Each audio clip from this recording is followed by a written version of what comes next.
Yes, good morning everyone. How are you, dear students? Have a good day. I am Mr. Sonlal, your English teacher.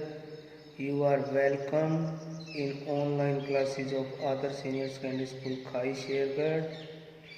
Adarsh senior secondary school खाई शेरगढ़ की online classes में आपका स्वागत है। तो dear students, आज मैं आपके लिए लेके आया हूँ 10th क्लास के सिलेबस में 10th अपना पार्ट चल रहा था, उसमें से पीछे हमने past simple and past continuous tense किया था, और आज हम स्टार्ट करते हैं past perfect tense. So let's start past perfect tense.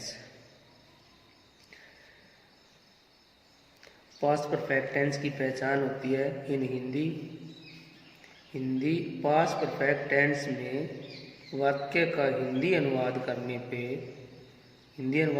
पर वाक्य के अंत में चुका था, चुकी थी, चुके थे, इन शब्दों की आवाज़ आती है। ठीक है, ओके। इन इंग्लिश, और इंग्लिश में इसका स्ट्रक्चर कैसा होता है इस सेंटेंस का? इंग्लिश में होता है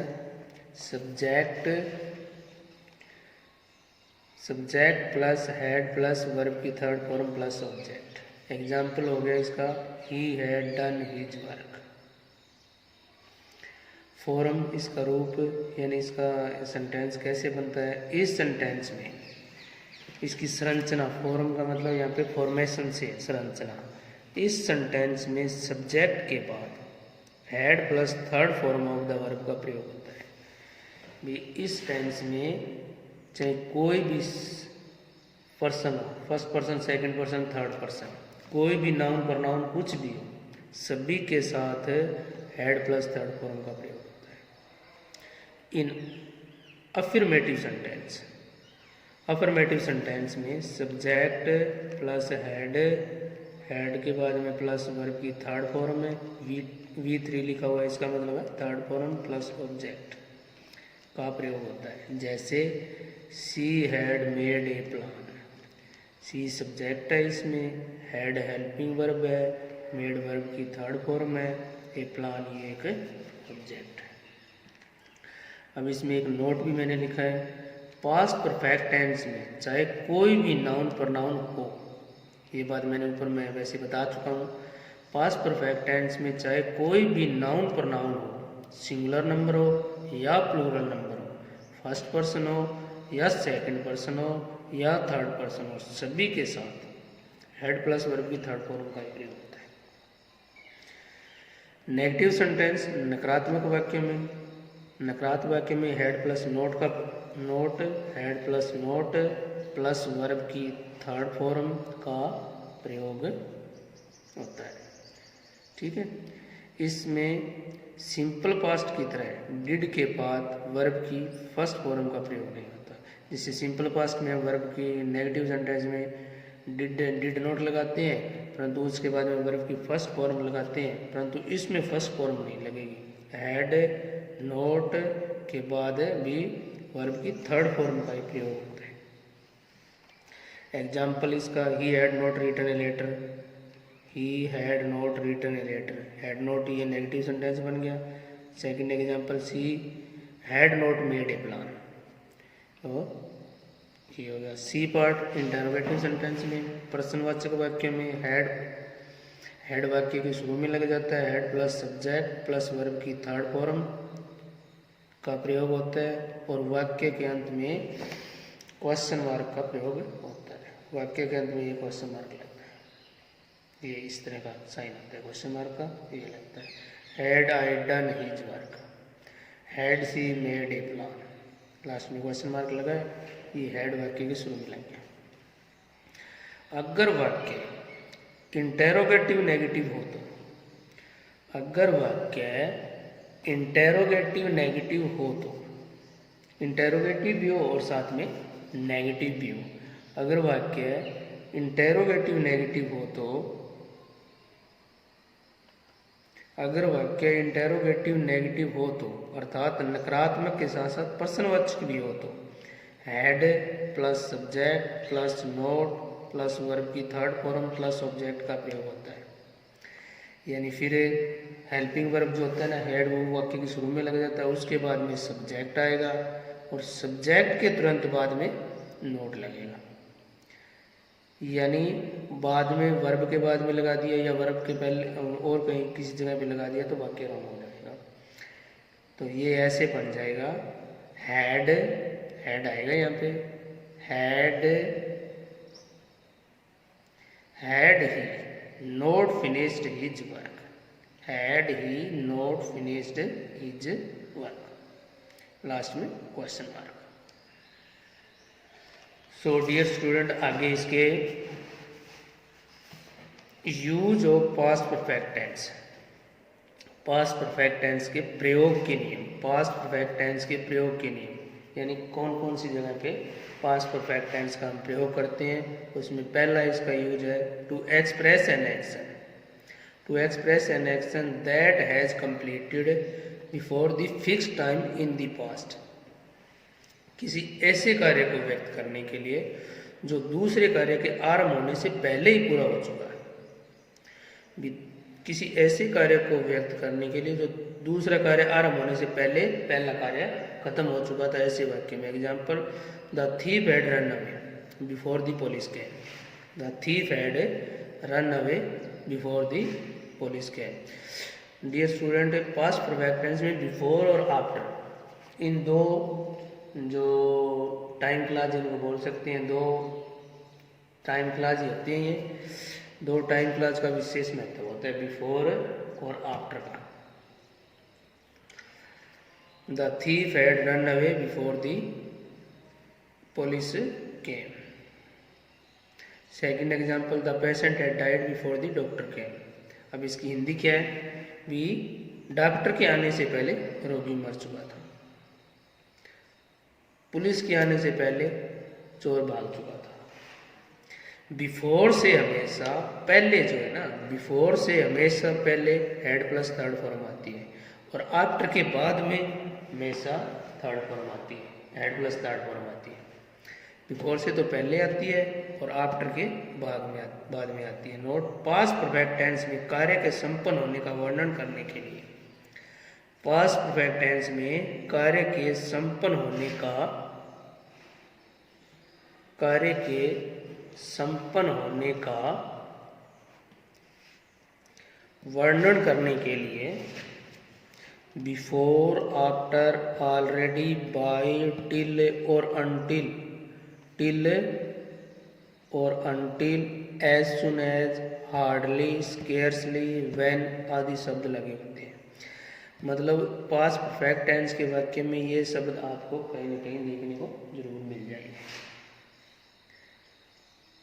example, the thief had run away before the police केम। ये ऊपर वाला एग्जाम्पल सेम ही है, the thief had run away before the police केम, यानी पुलिस के आने से पहले, पुलिस के आने से पहले चोर भाग चुका था। ठीक है। He told me her name after she had left, उसने जानने के बाद मुझे अपना नाम बताया। तो इसमें आफ्टर लगा है, आफ्टर के बाद में ये हेड प्लस थर्ड फॉर्म आई है और ऊपर वाले में बिफोर से पहले ये हेड प्लस थर्ड फॉर्म आई है। बिफोर से पहले और आफ्टर के बाद में हमेशा पास्ट परफेक्ट टेंस होता है। Next point, to express an action that completed before the beginning of the second sentence, ऐसे कार्य को व्यक्त करने के लिए जो पास्ट में निश्चित समय से पहले पूरा हो गया था। किसी ऐसे कार्य को व्यक्त करने के लिए जो पास्ट में निश्चित समय से पहले पूरा हो गया था। Example, I had already done my work by 6 PM yesterday. अब ये यस्टरडे देख के ये मत समझ लेना, तो इसमें सिंपल है पास्ट टेंस आएगा। यहाँ पे यस्टरडे है ना, बाई के साथ यस्टरडे है, बाई यस्टरडे है, बाई 6 PM यस्टरडे। अकेला यस्टरडे होता तो सिंपल पास्ट टेंस होता। यस्टरडे के साथ में टाइम दिया हुआ होता तो फिर पास्ट परफेक्ट टेंस होता। C part, to express N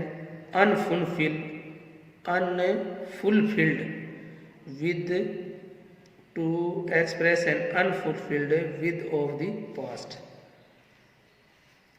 will आएगा यहाँ पे अपूर्ण इच्छा, will with नहीं आएगा, will आएगा। To express an unfulfilled will of the past, अतीत की अपूर्ण इच्छा को व्यक्त करने के लिए। ये भूतकाल की कोई ऐसी इच्छा जो पूरी ना हो, उसको वर्णन करने के लिए भी पास्ट परफेक्ट टेंस का प्रयोग होता है। If only you had work hard, if only you had work hard, अर्थात केवल तुम ही, अगर तुम ही कठोर मेहनत कर सकते थे, अगर तुम कठोर मेहनत करते तो आज रिजल्ट आपका अच्छा होता। सो नेक्स्ट पॉइंट इसका, नेक्स्ट यूज डी है इसका, if in the past happens more than one action for farmer action past perfect is used. If in the past happen, past की घटना में मोर देन वन और action, एक से अधिक कार्य हो, तो अगर पास्ट में एक से अधिक कार्य हुए हो तो पहले होने वाले कार्य के लिए पास्ट परफेक्ट का प्रयोग करते हैं। अगर पास्ट में एक से अधिक कार्य हुए हो तो पहले होने वाले कार्य के लिए पास्ट परफेक्ट का प्रयोग करते हैं। Example, I went home after I had finished the work, he returned after he had seen of his wife at the station. मतलब अब इसमें भी आफ्टर के बाद में हेड प्लस थर्ड फॉर्म है, इसमें भी आफ्टर के बाद में, यानी आफ्टर के तो बाद में third form head plus third form आती है, और बिफोर से पहले थर्ड फॉर्म आती है, हेड प्लस थर्ड फॉर्म आती है। नेक्स्ट यूज है इसका, to express an impossible condition in the past, अतीत की असंभव शर्त को व्यक्त करने के लिए। भूतकाल की कोई असंभव शर्त हो ना, उसको पूरा करने के लिए भी, पूरे उसको व्यक्त करने के लिए भी इस टेंस का प्रयोग होता है। करने के लिए इफ वाले वाक्यों में पास्ट परफेक्ट टेंस का प्रयोग होता है। ये इफ से स्टार्ट होगा, if he had worked carefully he would not have fallen, अगर वह सावधानी पूर्वक चलता तो वह नीचे नहीं गिरता। इसके एक भाग में ना शुड, वुड, इस तरह की helping verb, should have, would have, इस तरह का हेल्पिंग वर्ब, और दूसरे में पास्ट परफेक्ट टेंस आएगा। नेक्स्ट टेंस है आपका पास्ट परफेक्ट कॉन्टिन्यूस टेंस, वो था पास्ट परफेक्ट टेंस, और अब है past perfect continuous tense. Past perfect continuous tense, subject plus had been plus verb की फर्स्ट फॉर्म प्लस आईएनजी, ये आता है इसमें। Subject plus had been plus verb की first form plus since for, और उसके बाद में ऑब्जेक्ट। यानी इसकी पहचान क्या होती है हिंदी में? वाक्य का हिंदी अनुवाद करने पर वाक्य के अंत में से रहा था, से रही थी, से रहे थे आदि शब्दों की आवाज़ आती है। वाक्य का हिंदी अनुवाद करने पर वाक्य के अंत में से रहा था, से रही थी, से रहे थे आदि शब्दों की आवाज़ आती है। नोट, यह टेंस ऐसे कार्य को व्यक्त करता है जो भूतकाल में किसी निर्दिष्ट समय से अथवा अवधि तक चल रहा था। ये पास्ट परफेक्ट टेंस है ना, भूतकाल में शुरू होके और वर्तमान से चल के एक निश्चित अवधि तक चले ना, तब इस टेंस का प्रयोग होता है। फॉर्मेशन, इस सेंटेंस का फॉर्मेशन क्या होता है, रूप क्या होता है, रचना कैसी होती है इस टेंस। अब इसमें ये एक टेबल बनाई हुई है मेरी, टाइप्स ऑफ टेंस है, सेंटेंस आएगा यहाँ पे, type of sentence, affirmative sentence, negative, interrogative, यानी इसका अफर्मेटिव सेंटेंस कैसे बनता है और नेगेटिव सेंटेंस कैसे बनता है और इंटेरोगेटिव कैसे बनता है। इसी तरह से फॉर्म ऑफ वर्ब में आएगा हैड बीन प्लस वर्ब की फर्स्ट फॉर्म प्लस आईएनजी, ठीक है।